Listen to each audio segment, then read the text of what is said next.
Owo wo boni wiase bi mu. Brofumu was a death in a sinful world.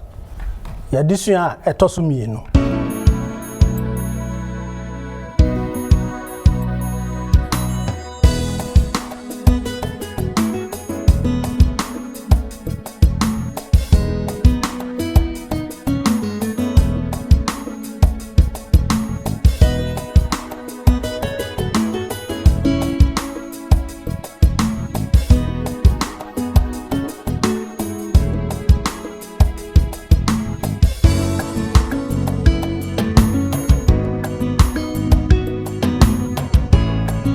Trust and not and kind specifically say Sadi a bonnet.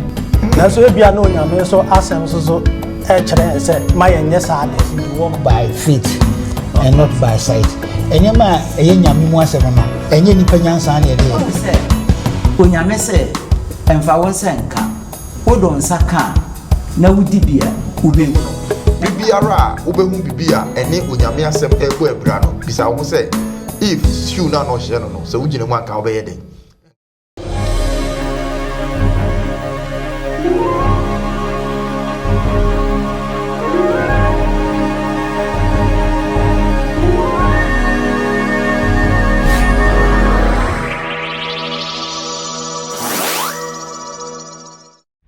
You can contact us on 3ABN Ghana on WhatsApp number 0577-654896 or call us on 057-654896 or email us on info@3abnghana.org.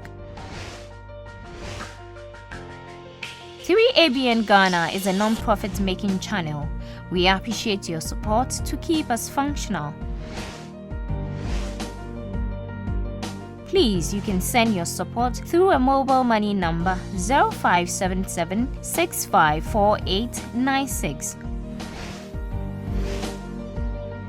or EcoBank account 3 Angels Broadcasting Network Ghana 01608453096101 University of Ghana Main Branch. Visit our website at www.3abnghana.org. 3ABN Ghana. Experience the excitement. Anuanom yebema ye nyina ye ho akwaba na wotwe mu adesua etosumienu. Onyame nam nadom so asiesien. Siemra ne nase. Na afi ne nsem omiebie na niso mayen. So yentimi ntre ase. Ne moaye na nsen wiase mu adesua etosumienu a watu din se owuo wo boni wiase bi mu death in a sinful world eno na onyame ama kwan ama ne wato ne nsa afre minuanom yi na afi ye betra ase ne enimu nyina besua sa adesua yi na wotwe atwa mu no ye hwe atuate wo wiase bi a ewie peye mu nam gidi se ye nyina ye nyamu adesua kese ti ye toa sa adesua no so ya bedru bia owuo aba wiase eno ne ye be hwe okwan be so ena owuo eba wiase na owuo kura ene sen ye nte ase e owuo mu so sen ne tie ansa na mayima bedwafo no adie no ye bekọ ne yakotie enum a ye nuaba ye ba Ivana abra dwene ho frempon asiesie no soronko ede ma ye ne.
Yɛbɛda yɛn nuabaa no ase Ivana wɔnyom hwehwam a wato ama yɛn ɛde di yɛadesua yi animu. Saa mmerɛ yɛbɛyi apamfo a ɔmo nso bɛdi adesua yi anim na ɛda yi soso akyerɛ. Yɛwɔ yɛasɔ pani Elder Dr. Nana Sefatwum. Ɛnɛ nyame nam n'adom so de na afiri Ghana abɛka yɛn ho. Nana yɛ mo akɔ aba. Ifiri Nana so a yɛbɛba Elder Hansen Asamoah dada nyinaa ɔka yɛn ho ɛma saa dwumadie yɛde ɛbrɛ mo. Sɔmpɛdi yɛ mo akɔ aba. Yes. Ɛne yɛwɔ Elder Digraph yɛboa. Ɔnso dada nyinaa nyame nam n'adom so ɛde no ba. Ma no bɛboa ma adesua yi soso yɛde ba mu anim. Ɛnɛ da so mo sɔmfo ɔpani Boama ɛna me di dwumadie ho kyiame. Yenua Bismarck samiri oko leave kakra na me ya adom a yebemu no enche kora nti baabi a wo bia yebɛbɔ mpaeɛ ma no samiri yebɛsrɛ na da digraph wode mpaeɛ adi dwumadie no anim adi amaye Ajenkwapa Yesu yɛda wase ɛbrɛ ti sɛ yi mu odi abihyiam sɛ emra me pensempensɛ wase mu na yɛne adɔfoɔ nom enkyɛ yɛde wase bebree ɛfiri sɛ wasɛm nkutoo ne betumi ama nyina so awie yɛbrɛ yi mu yɛtumi ahwɛ nidasoɔ no kwan yɛhyia mu yi yɛpaakyɛw sɛ wankasa bɛtena yi mu na wo bɛyɛ nkyerɛkyerɛfoɔ na nti ase ade bɛdum yɛ nyinaa mu nso waboa yɛn ne yɛtumi de yɛ adwuma hyɛ odin anuonyam wɔ Kristo Yesu din mu amen Amen. yɛda elders sɛdeɛ yɛadi kan aka no na wɔtwe adesua a ɛtɔ so mmienu no owuo wɔ bɔne wiase bi mu ɛno na saa mmere yɛbɛdwendwen ho na afei yɛahwɛ ɔkwan bɛɛ so na owuo koraa ɛtumi baa yɛ wiase mu yɛhwɛ sɛdeɛ onyankopɔn esi bɔɔ n'ade a onyame sɛ ɔbɔ biribiara pɛpɛɛpɛ na biribiara yɛ roni bɛka sɛ very good na ba ne sɛn a bɔne ɛbaa wiase ɛma owuo soso saa mmere abɛdi ewiase mu dɛm ɛno na yɛbɛhwɛ efisɛ owuo afa ewiase domu saa na onyankopɔn esiesie maa yɛn ana ɛba ne sɛn a saa owuo yi baa yɛbɛbɔ mmɔden na afei yɛn nyinaa wafa Bible na wode adi adesua akyi na yɛn nyinaa yɛasua sɛdeɛ twerɛ no ɛreka kyerɛ yɛn adesua no a ɛdi kan no yɛbɛhwɛ Genesis nwoma no ɛhɔ ne yɛbɛyi afiri efisɛ hɔ ne abɔdeɛ mfiraseɛ nti yɛbɛkan afiri Genesis chapter 2 yɛbɛhwɛ nkyekyɛmu edunsia ne edunson no na afei yɛafa yɛn nsɛm no afiri hɔ ne yɛahwɛ ahoyareɛ mu kasa Bronisi tension in statement intention ahoyareɛ mu kasa yɛbɛhwɛ ɛdeɛ na na ɛkɔ so ɛwɔ Eden turo no ti yɛbɛsrɛ na asɔmpani yɛboa wakenkan Genesis chapter 2 hɔ ɛde ama yɛn yo mama yɛntie Awurade asɛm na ɔhyɛ wɔ nipa no sɛ turo mu ha nnua nyinaa di bi na mmom papa ne bɔne ho nimdeɛ dua no deɛ ni ɛfiri sɛ da a wobɛdi bie no wuo ɛna wobɛwuo amen Amen. sɛ yɛhwɛ yɛn wiase yi a yɛwɔ mu ya yɛtaa ka anaasɛ Broni ka kasa bi sɛ free will ɔpɛ a yɛwɔ akenkan sɛm yi a yɛka yɛn sɛ yɛde bɛtoto deɛ onyame ɛka kyerɛ yɛn a yɛhunu ɔpɛ ɛwɔ mu anaa ɛna sɛ yɛde yɛn ho ɛbɛsi Eve saa mmere nyame abɔ Adam ne Eve ɛwɔ ɔturo no mu ɛkwan bɛɛ so ɛna yɛbɛte nsɛm a onyankopɔn ɛka anaasɛ nsɛm a twerɛ yi ɛka kyerɛ saa mmere mede bɛfiri nana so na yɛfiri hɔ a yɛba yɛnua nanse so okay so by me that's it I'm say or say you need your baby and that will be your baby no owuo and now be wo but there's no ambiguity in it a straightforward instruction you need your baby the da ubedi aduaba yi bi no owu ena obewu ena obonsam so ba be ka say asem na Yakobon kan na say bewu no obusa oba na okotu aduaba na se no say ampa so Yakobon ka say ampa say e jam man say ni no dedi kan say ada say Adam antini ye say Yakobon ka sa it obusa ampa say wodwin say sa na Yakobon kan ana say Yakobon enim say munni no da Adam eye niam mi no na obonsam question na obusa if no asechere na sa se we no ye obiri beka say very first negative instruction a Yakobon edi ma nipa don't because all these were no now we say mubeye munye mubeye munwo munno mundore sa positive assertions nko ba hanko ade o say don't enti na ka say eho no akura na nipa if ne Adam no on timi ti ase say adenti na we ne ba sa na kon on fa sa Yakobon statement ko asron ko sokra but the besi Adam ne nere on want me anti Yakobon asemase antie ni Yakobon kan because na straightforward instruction say the big kan no e ma on koye ni a ense so on ye enti adesua yenya wo mu ani say na ada ba mu ba onipa entimi amfa na dwen enni Yakobon asem so odidi obonsam em say last week no adesua na e kire say Yakobon ma nipa ope yedi eyi papa ene bone enti ope na Yakobon di ma no na ka ha na ka say yadwuma pa kese because ha ni bi ani di kan a ye kire on say asem obeya na asem onye e wo monsem e na won yi ni a obonsam edi bae no enti tension a ye kan wasem say what statement no eni ade eto sa nua no mi ni so o hwe ni a na eka sie ya na o hwe akenka se ma akenka ye ewo Genesis chapter 2 verse 16 and 17 no o the na clear instruction say Dr. Khan say there is no ambiguity, there is no ifs or buts and tie bia ba we bi eni da wo bedie no owu na wo bewu full stop. Asemu yi eye asemu a na Onyankopon free will a ode ma yen no esan ka kire yen se ewum se onyame ama yen free will or ama yen choice say yetimi etwu so eno na ma ye moral beings eno na ma ye nipa na yenye robots na mbom no so ma osade no a osan ma instructions e wo ho akwankire e wo ho ti Bible no mu no oka se wonipa ba me di owuo ne nkwa asi wanim nanso metufu se fa nkwa kwan ni nie owuo kwan nie nkwa kwan nie na mbom se ufa me a obenya nkwa it God always gives us the free will and the choice but o my instructions e wo ho se ne ye ya ebeboa yen ana uba step forward that statements of tension na woman say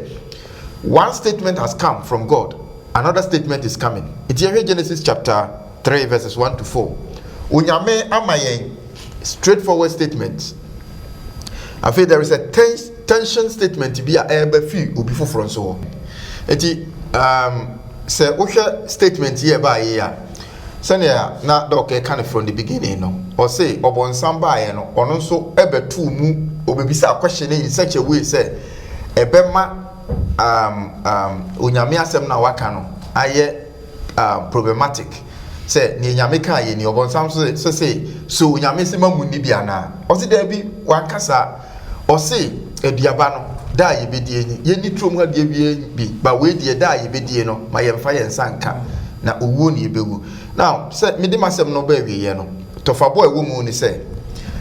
bibiara Onyame be ka asem no obonsam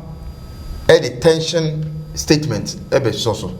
obonsam de ne de counter ebe counter Onyame de no na se obe counter ofa Onyame de ni peace no de ne de abehim na waye logical argument now ne entia ye be ka say if opeke obonsam de no echen Onyame de no ne say number 1 or the nipa argument human logic na eye analysis no answer or the eye decision ne di kan ne say So what your pa na so for nipa from your logical statement ayeye ne wiase mu a na oba owo no de no eto asomu wo nipa from esi onyame de no say ye fa nipa logical ne di kan say bone ne owuo na Yankopon ka say beba na ebi mada eti ebi ma ye de a why are you even saying say beba? They haven't seen it. Number 2, aduaba no a wo se ma woni na odi a obi obedi ebewuo no, it looks like say there is a poison in it, but or want it so either say what be a odi and answer ne nsekura mu but omui e no wo kasa. So logically no, it doesn't make sense. Eti no ama oba na yaje obonsam de ne edi. Number 3, statement na ewo mu a ema oba no kra san ye ne say aduaba ewudi a wani behuna de obeye te se nyame na afi nyansa because tie dia ni din papa ne bone hu nimdie bia se wo ya obeba behu nyansa di nyame di bibi siu. So logically no, these 3 steps no ema oba no e make his decision no na awieye no akofa wo hawaba ewi asimu ayewe sisi ye wo nkrofo be prayer omo de bible no toto ho say first of all bible no kra nyame asem ebi mo ka say nsema wo bible mu no it doesn't make sense kire say wo de toto ho a onadwen mu no enkoyie nanso adofo no bibiara wo behu bibia ene onyame asem ebo abra no bisa wo say if shoe na no hye no so wo gine mu anka wo be yeden enka wo be bi say nyame say ne wo ka kire me mu ana wo di gidie betie nyame de no ana so the human logic e be take decision eno na say ye ya e de how ebre yen that's the okay say metiasie ya say ba yanya ya system mu a day to day life wa ya na normal bi wo ho a trust no enka specifically say sadi e bone na so bia na onyame so asem so e kire say ma yenye sadi no eno no say na ye de betoto de evil kan because o kan say mra wo no ba adua na se ne evil ni adam evil no say odi aduaba no but wan no onwui ho no nyame so say eda am bedi aduaba yi obewu nti how do we navigate between these two things? But who say odi aduaba yi onwui nyame so aka kire be say eda ebedi no yebewu ho no ankyerase sen na yebetimi anya firi mo I'm say now penny person but mame and clarify there are 2 reasons why sa argument you know and I say any say ne okan no enko ne di kan say onyame no bo onyame bo moa obo nnua but onyame anka nkyere any other creature say aduaba odi bia wu obewu because in itself aduaba say ne okan no aduaba na esi ho na hwinim na poison bi anim na enye aduaba no ena in itself no ebekum nipa eye asoden ena ema asade no eba na obi be ya asoden a eye obi owo moral mind onyame abo no say ne nseso a wama no choice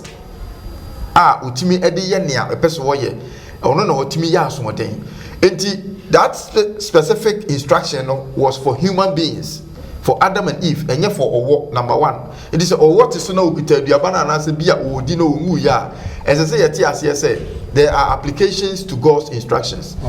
Number 2, whatever we do ade bi owo in of itself no kenye bone, but se nyame asem principle no ene no enkwa, then we have to look at it in God's perspective. Onyame kwan so free say aduaba na nkasa na esi ho no say na eno anye poison dia eye onyame anumu asem a ye ebuso ene de wo hawo ne ba na enye adekoro no per se. Enti yem for example me my example say e bia obi aduane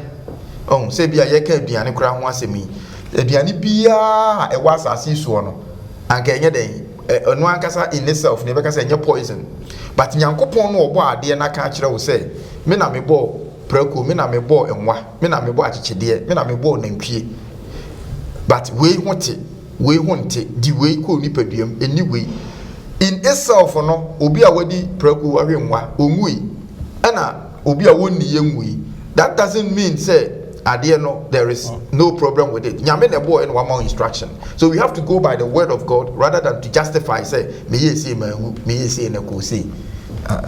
oh ana kakra me de toa de elder kan nyina sɛ wahu sɛ onyame sɛ emfa won sɛ nka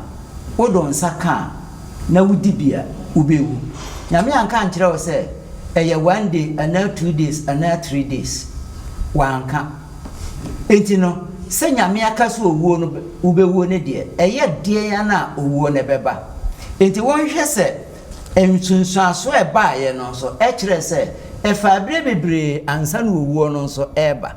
nanso wonya ne nsunsuaso ɛwɔ garden of Eden bra wo hu sɛ ahaban ate atɔfom na bi nsida edi hɔ yɛ nkaye ɛma ne hu sɛ de nyame kaayɛ no ɛbɛyɛ hɔ ampa fi sɛ ahaban ate atɔfom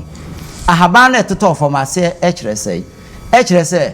ne life no a ɔno wɔwɔ no efiri ne nsa enti no wate atɔfom enti ɛyɛ uwo naba enti ɛyɛ sign a ɛma no de hu sɛ asemo nyame kaayɛ no abam nanso mprempre no na ɔno de na wo nwui nanso at the end no uwo no ɛbae enti nyame ka sɛ wuti a wobedi ne nkyerɛ sɛ ɛhɔ a amumu hɔ a na emumu no ɛbrɛ dodo ne de wankyerɛ nanso at the end no uwo no bɛbɛ fi sɛ ɛyɛ onyame enum asɛm a waka ntimi nsesa dok ɔn sɛ yɛ hawa yɛ wo wiase nyinaa as Christopher no ɛyɛ sɛ tɛmbia no yɛ pɛsɛ yɛ prove sɛ 1 + 1 ɛyɛ 2 2 + 2 ɛyɛ 4 ba nyame asɛm mu no nyɛ saa netiɛ ntina okan Corinthians matters no 18 no chichemu du me na o say we walk by faith and not by sight enyema eye nyame mu asɛm no enye nipa nyansa na yɛ yɛmfa nipa enyansa nyɛ na ɛde kan Adam was right by way of human logic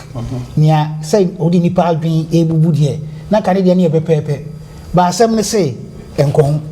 period nyame asɛm no yɛnwe nhwɛ sɛ aha na sɛ midi so ana sɛ midi so ana sɛ aha no meka me nubo mu a ene me nsa bo mu a ene be nyame asɛm ana sɛ meka bo mu a enye yenye nyame asɛm sa enfolo sa mame hwɛ yɛfa sɛ nyansa bɛn de wom ɛda sɛ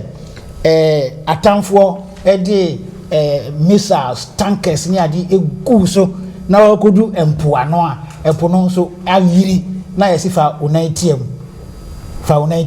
nyame asɛm sifa onantiam ni mbepai is it logic science ben mu na obi ho no mathematics books ben mu na sade we wo eni o ba bi asa nyame asɛm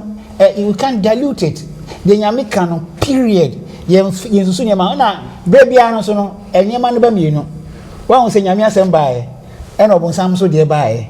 ɛna ma de tension no enti da bia no ɛsɛ yeyi nyame asɛm nyame se ɔde papa ne bɔne na ɛsɛ wanim ɛsɛ yeyi papa ɛno ne nyame asɛm no ɛno na yɛsomu a ne yɛhu sɛ yɛdi nyame asɛm so nyame asɛm yɛhwɛ yɛmie yɛtwerɛ sɛm no na afei yɛnkɔ Genesis chapter 3 hɔ biem yɛnkan from 5 to 7 na yɛnhwɛ ɔpaw a Eve ɛpaw nyame asɛm a ɔka kyerɛ no ɛne ɔbonsam deɛ nso ɔka kyerɛ no deɛ ɛmaa no kɔpaw ɔbonsam deɛ a wanti onyame asɛm no yɛnhwɛm na afei yɛmɔbu ɛno nso ho yɛnkan from sɛ yɛbɛkan from 4 verse 4 hɔ bɛboa yɛn na ɔwɔ no ka kyerɛ ɔbaa no sɛ ɛnyɛ wuo na wobɛwuo na onyankopɔn nim sɛ da a wobɛdi bie no w'ani bɛbue na wayɛ sɛ onyankopɔn ehunu papa ne bɔne na ɔbaa no hunu sɛ dua ne yɛ sɛ wodie na yɛ aniwa fɛ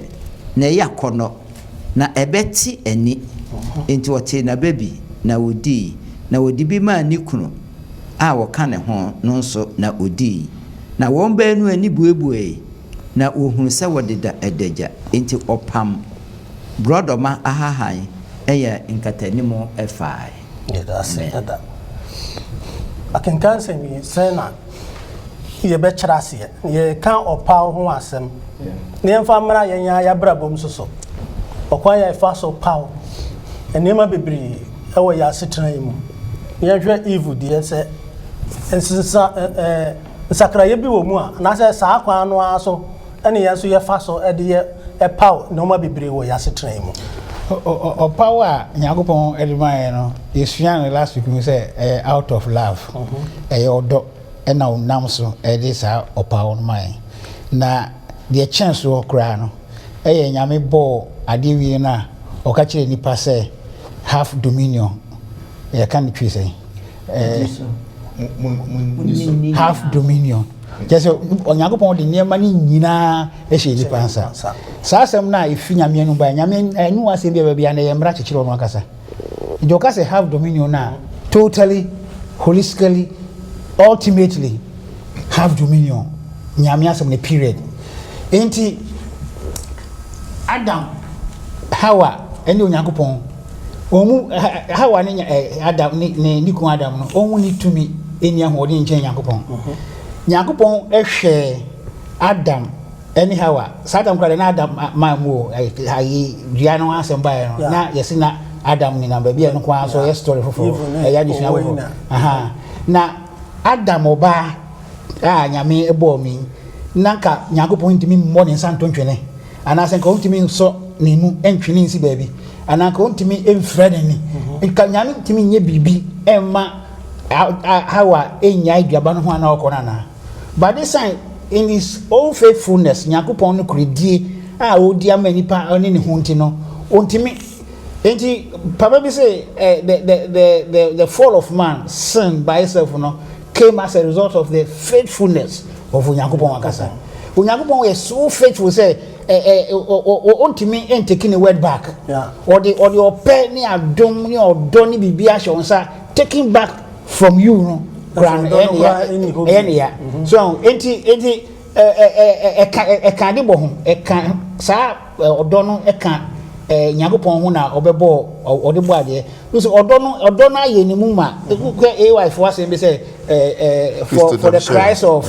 the love of Christ constraining us motivational say ba Nyankopon mu a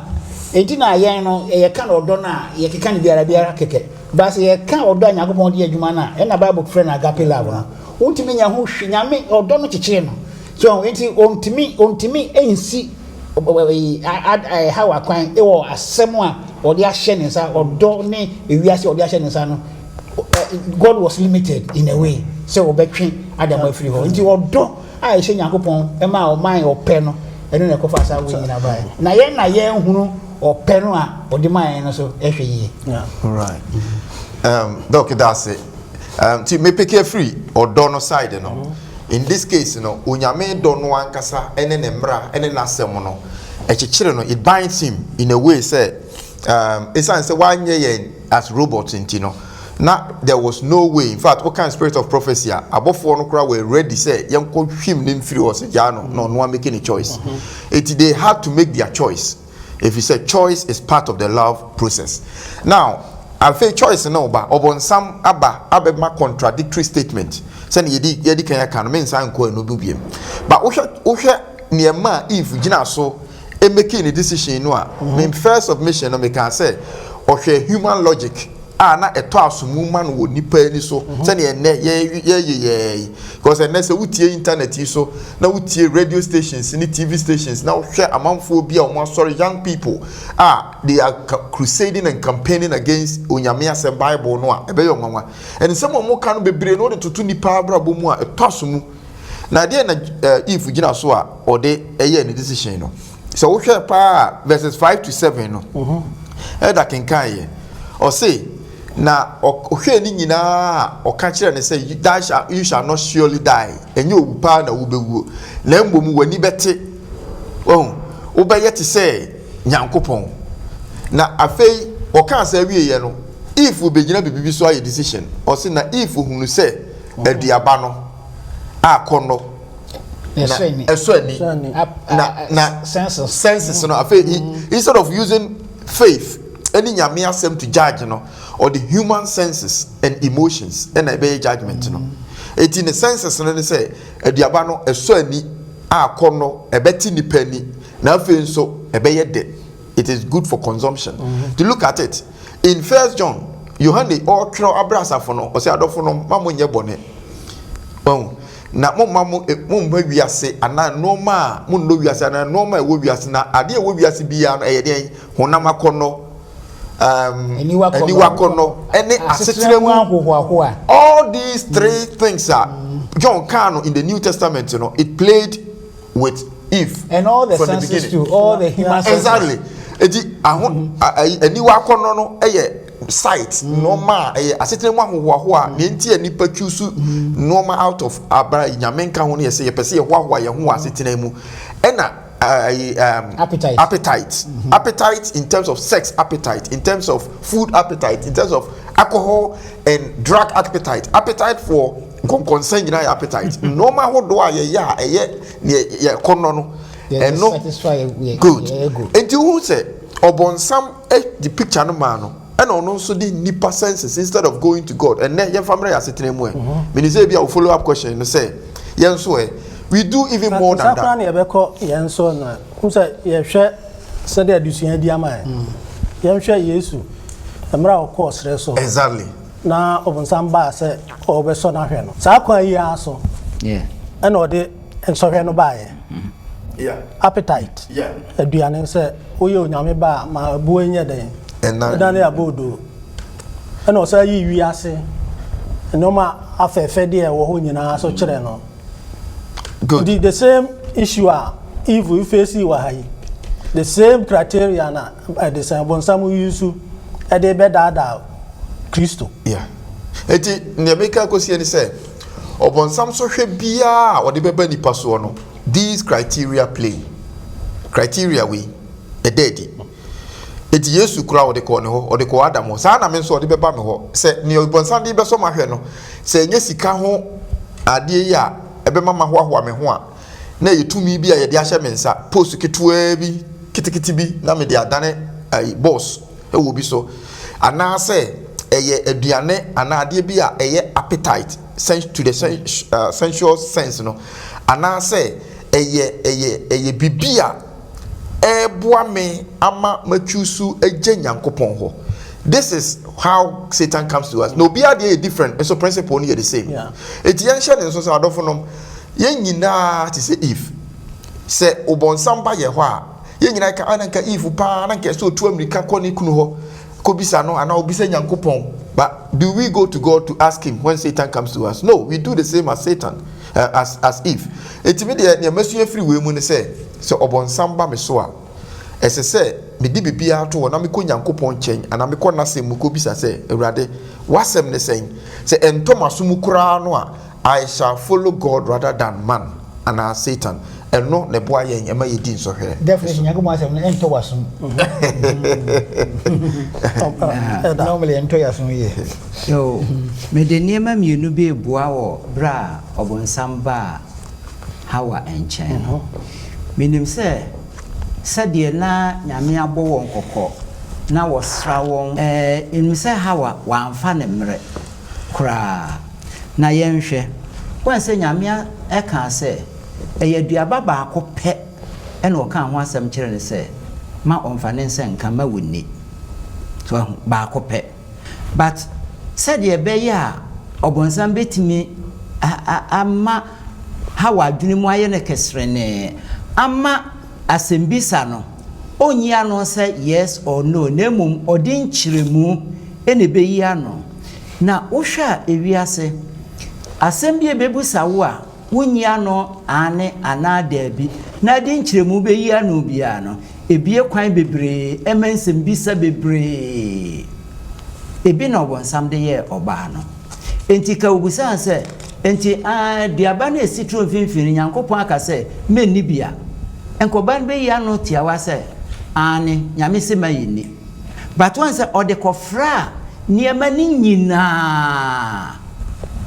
enti no se hawa yi ano se ani a enye nokore oyi ano se dabi a enye nokore enti so betimi yi ano ya ode nchiremu enti bra wo chiremu no pe ene kwa bie ma no wosmenye oba no ena de toso mienu bio no nso no one say nyankopon ka kire se udi a ubewu wono so baaye no obesi asem etras se udi a unwu enti won so be ye enchenua e wo ba na dwene nyame se me dia mewu we so se me dia minwu enti meye den enti hono ene koba se ode nipa adwen ena eye ne nsusuye ene the decision enti ko gina de nyame kaaye ne se emfa won se nka na eni bi no so a enka hono ko bonsam enya no enti no sa pepepe ena yenso ode ba yenso enti yenye nida ho papa bibi biara onyankopon anumu asem akase no no enuanom se ye nyina no so nye pepese ye behwehwe bibi fufuro bia no a no way ye beti enti nyame se mi di nensa na bo osoro ne asase eye tiawa wonso se there be nensa di sa enti yenye ne mfie empim nsia so ahu enti waye ni se no wa bie kwan enti wobonsam no kyese so odo okwa enu aso odo okwa enti yenye ahweyie pa se de anuanum di kanka nyame se yes ya kono yes osi no a koni no free say at the end no enim nyansa ensene onyankopon yo da mo asim se ye hwe Genesis 3 wa ni ye ken kan verse 4 wa ye hwe se de asemo a owo no ka kire oba no se ne owuo na mo be wuo he shall not surely die se ye hwe sa asem yi a enemremu sansem no ye dagidi sansem no say na play in our lives and as we are say wo mu yen chechire mu kakra dam be je ba no owo na mbe wo there was an element of death ewo even though on di ye no on wengo ba no yakobon se on be wo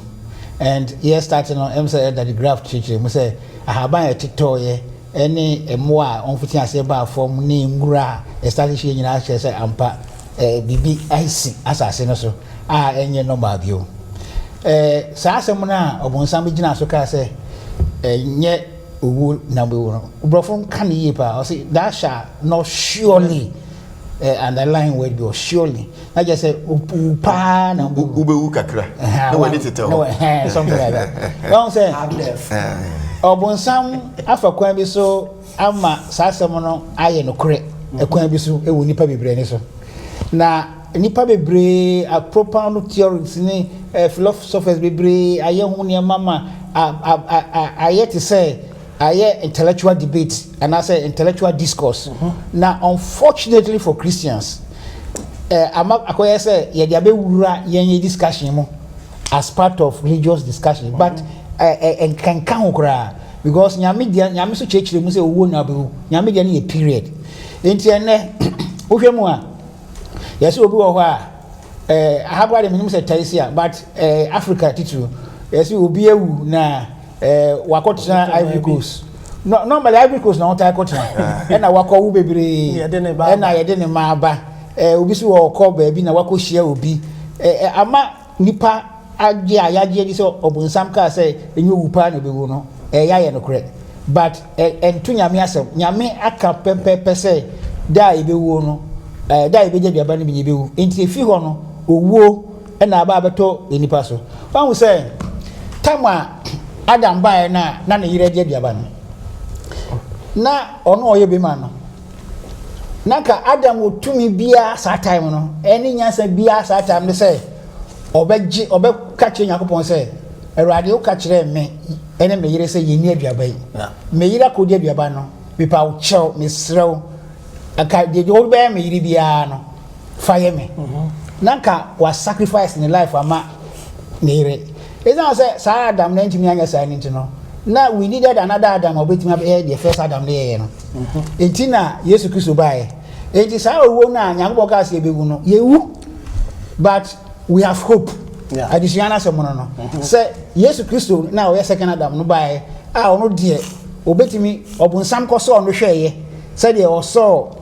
if ni kun hwe na o wini ono de won ntimi anso na hwe wini no enti ogina ye emaye enti asendua ne so wo na obewu ye no owu say Adam a oba beje ne mankwa nye Adam a wode ne ma ekowu nti onyame asam de enokre say enipa bewu enti emre bia na ye discussion no ye hwe ye say ye mfa nia wo wiase no wiase de no emehye nyame de na eye no eme de say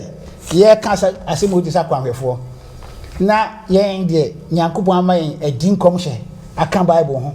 a adin komhye timi kire saa asemu we mu pa say enye nokre say ampa nipa wu a okotena baabi who say ye can say 5 pillars of Adventism na we can spiritism and I say the state of the dead e can Sabbath can second coming can 5 na we so na ejina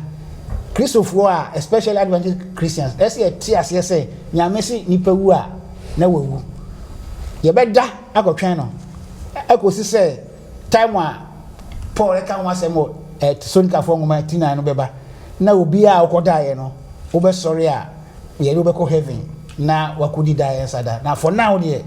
nyame sem etie no sa be pepe na etie amen me de kakra boa wo sa asem a oka no wo edi trom ho nsunsu aso a enei edi wiase akwa akoduru how say ose wudi duaba na wunwu aha enti obonsem abomodea pese besine no wiase nyina yete ase se onipa wu a wonwui vise esansa de woka ye nenti enti saa onipa wu a wonwui ne ebi na ne ye ka abricos mante togoda ne nyina abijan na ne yete no ha nansu ne no hweni nsunsu aso akwama akwakodu ne mpempan so se ye som ahonhom efise yesusu se onipa no owu a onwui adenti nam se yesom ahonhom wokoye man mu a yegunsa e de frɛ ye nananom ya dɔfonom ye mpanimfo a wo mawuo na onipa no wawu dɔte kɔ dɔtem mframa no home no a onyankopɔn home gu dɔte num ma ne mienu ka bomu a ɛbɛyɛ ɔkra wɔte ase no sɛ ni mu cha ye ni wɔkra wɔte ase bio aha nanso obonsem abomodea ma nipa te ase enti ne ye fresa ahonhom no but nipa na wawu no oni baabi a wawu oni ho enti hwan ena ye fra oba ebesi anamu emamu aye eyo obonsam enti wode ne angels no yasa ne ma no sebe ya so ye bekoso agye adi se nipa yewu a yenwui ebi esi ewo ohene so ne breso bra wokọ samanfo endo ho so okohwe Samuel ma honhom no ebaaye eno bebre se eye Samuel but enye Samuel eye obonsam honhom sa pepepe enei bebre ko hie dem spiritism occultism ni nyina firi sa asem a obonsam ka na Garden of Eden no ena atoa so a menei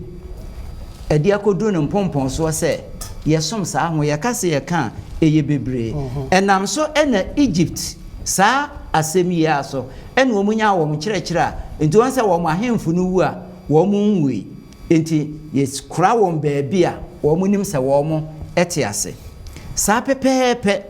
ena ne western world enso kura no ye gye sa ne mani nyina edi ama sa ne mani nsunsu aso bebre enti ne woni a wasi nyame ni ho ni nyina no wasi nyame ni ho nanso saa honhom ne de wagidi se wo mo wo ho wahu obonsam de waya menne wiase nsunsu aso de akoduro eye bebre se ye de ba Kristo sum kura no a Kristo sum bi wo a omudi se ni obi wu a na wo ko heaven eno so sign ye de be toto saa nyina ebi ne Abraham kokumu a also ohiani Lazarus ekokodae so ahu na awere hosem kora ne se sa Abraham na nkasa no se Lazarus da ne kokumu no wonu wawu so ahu nanso hwese atro yinti no amen nipa a Christopher agie di se eni nti no se ohiani no oda Abraham kokumu a odide osikani no so no ewo bunsam gemu a eje ehye no wahu nanso no enye saa enete efise Abraham no mu wawu awo no otwen Yesu Kristo anidaso ne maye etoso mienu eti wono momu otwen eye de no obi koda ne kokumu enti we nyina ye niema amenu nti no nyame asem a waka wo tresem no yesisi ni trasesa amanso ye tia sondem agi kota kese e preach pulpit ema sa niema nyina nipa di akire nti safo nyina aye obonsam aboafo a wo mo boa ama wuwu awunwu no atena ho nenso enye nokore that's it penifo edikan aka asem we ya tino me de bible no mu nse no bi si so ama ye nyina yate ase ne edikan se yate ase ne se obonsam hye atro bi ase a manye wadwen se obegyamu e mfimfin lie na o sha ase free mfiti ase ka say you shall not surely die no na ese oto aso akosi awie eno na de sa immortality of the soul ebe mu no your some propoundment in fact ancient Greek philosophy eba enya biblical immortality of the soul no say enipa wu a wo kra eni enti ho no yehwe a few bible ade na yehwe so we Psalm 115 verse 17 open here Psalm 115 no mamen kan brofu yin so ewo John chapter 5 verse 28 and 29 also do not marvel at this, for the hour is coming in which all who are in the graves will hear his voice and come forth, those who have done good to the resurrection of life, and those who have done evil to the resurrection of condemnation. So here quotation we are or say emma we enyo nwanwa na ebrebi ba wona wodeda wada wadamenamu wa wawuo yasie omo so nsuo ne fa no adamenamu ni gina ma obi a wawuo bia omo be sori aba enkwamu na ni omo be ba no resurrection no mu no omo ye papa no ebekọ enkwaje mu omo ye bone no Yesu anumu asem ni o ebekọ de yi oseye mu enipa a wawu a ne kra no ete hell already na ne obi nso awu ma ne kra ate paradise ana whatever Hades or wherever no eye den na all san ya ba be resurrect biem abegina ketua because of the paradise dey abagina ketua dada na ote hell nso a wagina ketua dada o da jamu hye. All these were propoundments from Satan or they bet one can from the beginning no. Psalm 115 verse 17 of an impact we bia enya awufo ena ebeyi awurade aye na enya wana osane kom yemu ebiara amen eti awufo no ofre omo se omo ko de kom yemu they cannot do anything enti enye se obi te paradise a wodi de ana se obi te hell or share etiatiemu you are in total silence until say Yesu asemo kan no Yohane no beba mu say ebrebi beba ma na sore it this and many more in the Bible. In fact near ye kan wan say nti am person me go deep into it. They say subsequent lessons na di animu no eba be chiremu more about this immortality of the soul and the combination of humanity no eba be chiremu more na we no chire yen sa adofo no say yeti we asi ye a eboaye ma yehu ye nyame ayesom ne ye. Otherwise we will always wander around obon sama ma we abeshi yeti mu say empo say ye tiasasi so ebi mu agidi say yewu a ene yakodane enua ana something ebi nso gidi say yewu a yete paradise ana here obi nso so yewu a yete purgatory or wherever ebi kura nso so yewu a gise ya amamere bi ma nyesa woni nanenam saa na wasen abafie biem ebi nso se ne ye ka kodivu anom na ye ebi nso ewu a okotra ba foforo asen akwo woni ma. All these are lies that were propounded by Satan from the beginning of Eden and na obetwa so aye amana ye kese enti the basis of spiritualism enie ahonhomsom na hyase eye Eden Genesis chapter 3 hona ni nyina ehyaase ade ase ehye no so ne se Yesu Kristo kura won sam de biye enti u kan Yohane eti enwotwe chemu dumi aduana mensa ne aduana enan na Yesu ema won o se adentina mutie ome mutie ono na muntie me Modie moja mufri no mono eni obonsam mo so bo ni din wa ha eni obonsam na moja ano de na moja na kono de na mope se mo beye ono na oye owudifo efrinfiti ase na onni nokre efri se enokre eni ni mo eti eye warning a Yesu Kristo edi ma lesuafo isa se no wonim ni obonsam ye ono Yesu Kristo na kasa obonsam di be ye no enti tro emradu I think it's about time Kristo for say yetimi ehu enokre eni entromu so ye enema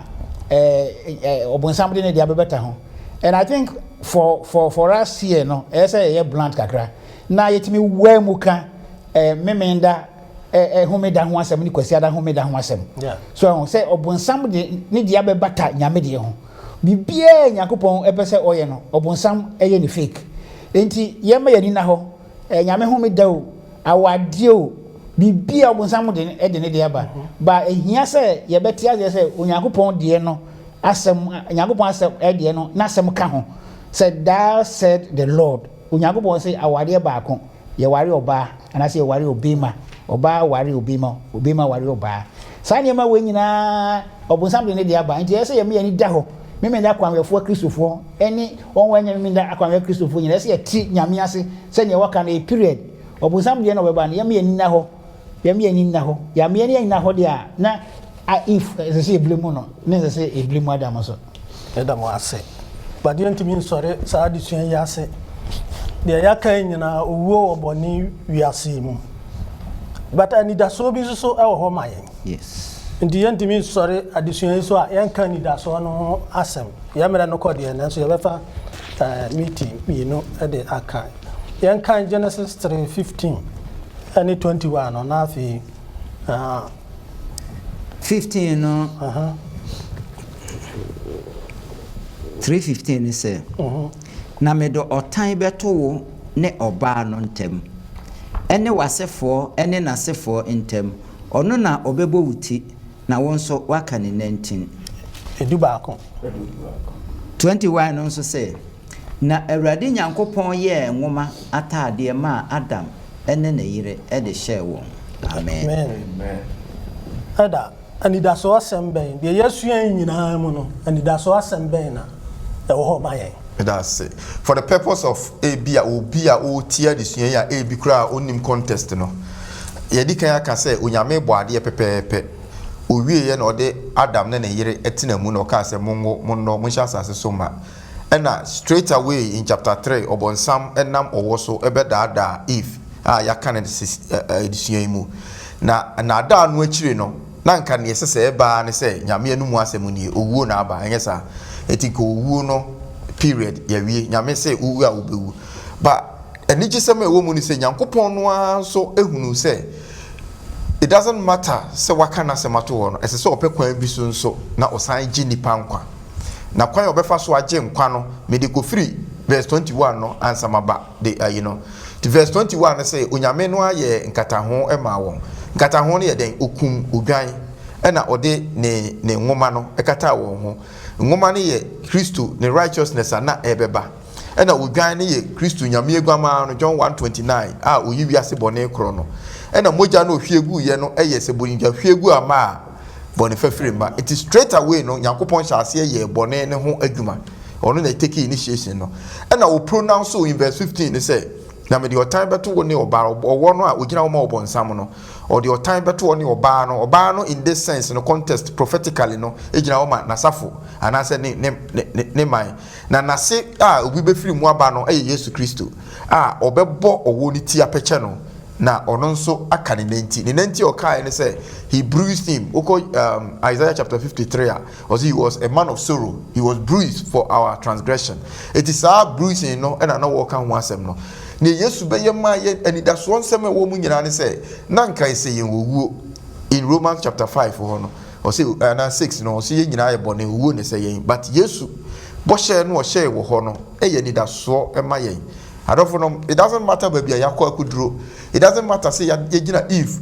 bia ye ho a ye tie bonsam anidaso nsem wo ho say Yesu say onam saa bɔhyɛ nsɛm no so abɛgye yɛn afiri ɔbɔnsam tumi ase wa speciality ama yɛn ɛwom sɛ ɔbɛkeka yɛn nanti deɛ ɔbɛma yɛ ha ahunamane wɔ bɔne mu deɛ nanso ultimately no yesu ɔdi nkonim ama yɛn ɛti yɛmfa yɛn ho nto yesu so forever. That is the hope in all of it. That is the first gospel pronouncement a yɛhunu wɔ Bible mu through Genesis to Revelation. You know, saa nsɛm yi na ɛnenam nɔɔma bebree so a ɛbɛwie yɛ sɛ yesu ɛnam saa bɔhyɛ yi so ɛbɛgye yɛ firi bɔne ɛne ne consequences nyinaa mu. Amen. Yesu Kristo n'adom no and the very verse saa ɔhaw no nyinaa nti ɛne sɛ yɛka sɛ wodi aduaba no owu na bɛwu a the reversal is there. Ɛwɔ asɛnnua no so nti Nyankopɔn a reverse biribi ama yɛn nti na sɛ yɛgye ne di a yɛbɛnya dankwa na kyerɛ sɛ owuo no a Adam baako na wodi kan de baeɛ no na firi yɛ so na yɛakɔhyɛ dankwa a Adam ɔtɔ so mmienu de baeɛ no mu. Ɛna deɛ baako a mɛka nso ne sɛ ɛsiane saa anidasoɔ nti no ɔbɔnsɛm abɔ mmɔden sɛ ɔbɛma nnipa adwene afiri Kristo Yesu no so nti nee no wokɔ social media nsɛm bebree ne yɛka fa Yesu no ho a kyerɛ sɛ awerɛ ho paa ne nyinaa ne sɛ ɔbɛma nnipa adwene afiri anidasoɔ no so. Yɛwɔ ansafo no bebree koraa no a Yesu nankasa koraa no wɔma yɛ ne sɛ sɛbio abɔfra bi ahu ɛne yɛwɔ nsɔle bi mfansa religion ni bi a wɔn de Yesu no ne din koraa ma koraa yɛ mo ne din kyerɛ sɛ wobɔ ne din a watomra ne nyinaa no ɔbɔnsam na yɛ sɛ bɛyɛ a ɔhaw no wɔde baa yɛn so no na wɔno Yesu na ekura anu aduru a wɔde bɛgye yɛn no so etimi yi adwen firi Yesu no so a afei ne kyɛ sɛ ɔno ne nkunimdie no ne wawie koraa efisa at the end yaw ne nyinaa akyi no ɔgye nso asan abɔ yɛn fisa Kristo Yesu enti wɔ sɛ ɔne nokorɛ ɛyɛ baako pɛ nokorɛ nyɛ mmienu ɛyɛ Yesu nkwa obie ne hɔ a nkwa wɔ ne mu ɛyɛ Yesu no a ɔkwan sɛ betumi akwagya ne hɔ a ɛyɛ Yesu no a enti wɔbɔnsam bɔ mmɔden na wonya adwenkyea wɔ Yesu no ho a wawie efisɛ wogye abɔ enti adɔfo no momma yɛnyɛ ahwɛyie paa ɛwɔ Kristo Yesu a yɛde ne di agorɔ no ho efisɛ yɛgye nyinaa ɔno mu ɛna ɛwɔ das yɛbɛda abadwafo ase sɛ yɛn nyinaa yɛnya adesua afiri saa kenkan nsɛm a yɛka Genesis 3 no yɛsɛ nya mmara yɛmfa yɛ Bible ne yɛnsa nkɔ twerɛ no mu yie owuo wɔ bɔne wiase mu nanso awieɛ no anidasoɔ ɛwɔ hɔ ɛma yɛn mfomsoɔ no bae ɛwɔ Eden turo no Adam ne Eve ɔmo anyɛ sutie ama Awurade nanso saa mmere Onyame nam Kristo Yesu so ɛsa ato ne nsa frɛ sɛ yɛmmra ne nkyɛn na yɛnyɛ sutie ma no wei yɛ anidasoɔ kɛseɛ nsɛm a ɔde ama yɛn owuo no deɛ wɔ hɔ deɛ nanso wɔsa aba biem ɔbɛfa yɛn akɔ ne nkyɛn ɛhɔ deɛ owuo ni hɔ yadeɛ ni hɔ yɛbɛsa go back to Eden ne yɛne no akɔtena wɔ asomdwee mu Awurade nhyira adesua yi so ma yɛn na yɛnte ne nsɛm yɛ ase yie yɛntumi fa mmɔbra nhyɛ ne din animonyam na wɔtwe sɛ nɛ yɛbɛsa atena ase biem ne yɛahwɛ onipa yɛbɛsua deɛ a yɛhwɛ yɛn asetena yi mu ɛwɔ wiase mu the nature of humanity ɛno ne yɛbɛsua ho adeɛ nti ɛduru hɔ a momfa mo radio na afei mu TV momfa nto 3ABM Ghana na asɛ mokɔ YouTube ne Facebook a London Ghana asafo mobɛte yɛn ka wɔ hɔ ne yɛn nyinaa atena ase ne yɛde adesua yi asiesie yɛn ho ama Awurade nkwagye da no yɛbɛsrɛ na doctor wode yɛakɔ ɔbɔ adeɛ no anim biem wɔhyira yɛn yɛmɔ mpaeɛ agya kronkron tumfoɔ Nyankopɔn twere ampɔn a wode wasɛm ama yɛn na wasɛm tena mu na ɛnyɛ adwuma yɛ mu nso aba ɛnhyɛ wɔ ndonyam na ɛma yɛn nkwa wɔ Kristo Yesu din mu amen.